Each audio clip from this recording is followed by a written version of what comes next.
on campus. Well, at the end of every decade, the National Centers for Environmental Information updates the climate normals you might see during your Storm Team 2 forecast. New here on 5 on 2, Storm Team 2 meteorologist Carly Smith explains the changes we've seen over the last 120 years.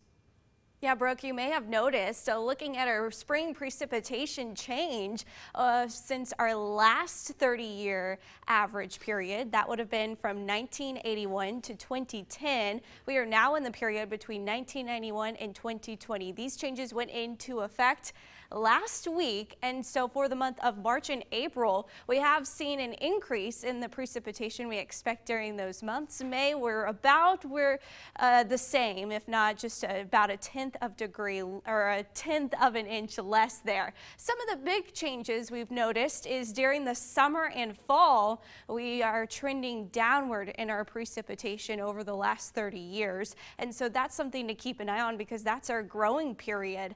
Also, the new precipitation normal is 41.29 inches for the year. That's what we expect to see for the year.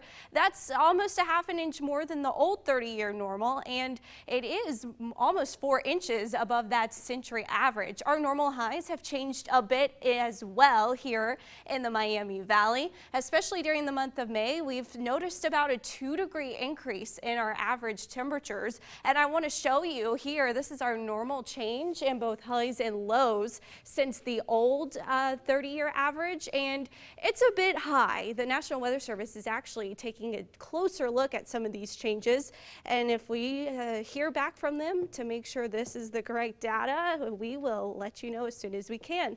For Storm Team 2, I'm meteorologist Carly Smith. Now, Chief Meteorologist Brian Davis and your Storm Team 2 forecast.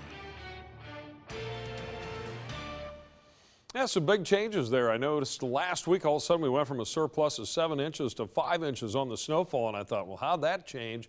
Well, that was the reason why. The new 30